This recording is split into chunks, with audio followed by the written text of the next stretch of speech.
welcome Tammin Sursok. I just clapped myself.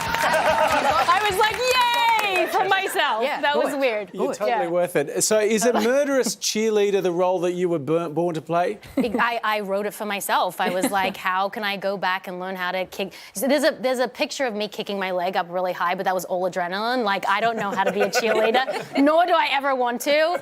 But the film was awesome. It's about this this mom who like felt completely invisible and not seen. And I think a lot of moms, when they first have their first kid, they feel really isolated in motherhood. But she takes it a little step too far, and she goes back and kills people. So as you do, which sometimes, like when you have a small kid, you're just like, can I kill everyone? Because I feel exhausted. Is the story kind of a little bit based on a true story? Is that actually is based on a true story? I don't know about the killings, right, but okay. they took liberty with that part. Sure.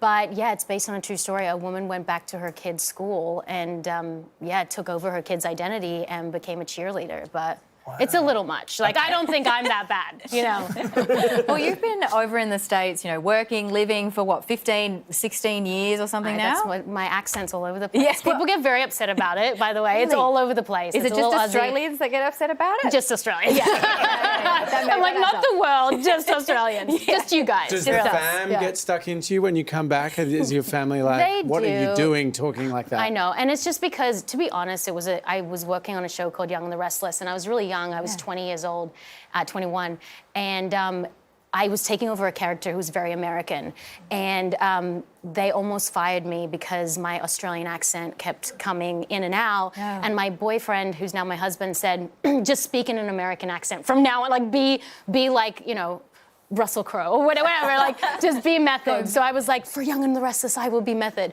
It was like my dream job, guys. Okay, so I spoke in an American accent, and then it just never went away. Okay. And Can you then, speak Australian now then? oh yeah, it's right there. Maybe this is my accent. I'm just trying to, maybe this is how it goes. You just don't know. Yeah. You see, you're right. It's right back here. I know, it's right there. Lived over in the States for so long. Do you have any of like insane celebrity stories? Because I'm just assuming, I've never been to LA, but I'm just assuming You're that welcome. it's like you just every single, person you meet is a celebrity. Sometimes the biggest celebrities that you think would be the nicest are the worst. Look, my Aussie accent's coming back now. And sometimes you think that the ones that wouldn't be so great, are great. But I will say, I'm not going to say the name. I know you'll ask afterwards. But I was dating a non-real celebrity in Los Angeles, and I called my mom. And I was like, I was really young. I was like 21. I was like, I'm going to break up with him because he's just not going to be very successful. He's like an A-list actor now.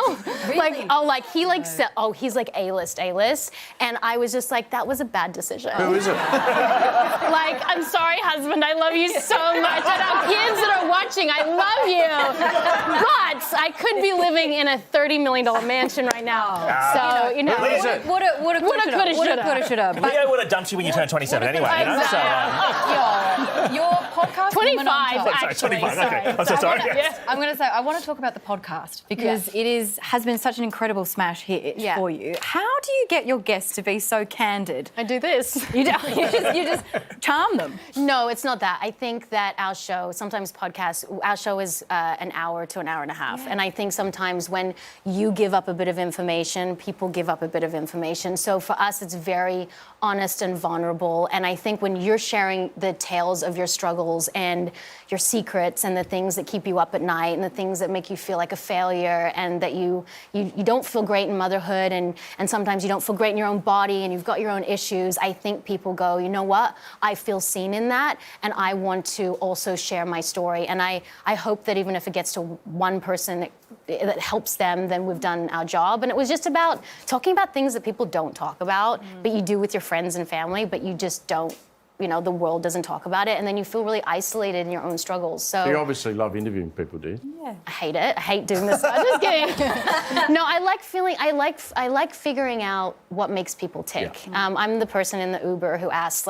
where are you from? And you listen, right? Yeah, That's the way I want to know, about you, and I want to know, because I feel like we are so much more alike than different, and this is now a big, I live in America, and there's a lot of there's a lot of, different parties that are fighting a lot. And I just think if we just all came together and realized that we're so much more alike than not, we can all come together for the greater good. So Do it in an Australian accent as well. Blood, Sweat and Cheer is available to watch on Tubi, and Women on Top is available wherever you get your podcasts.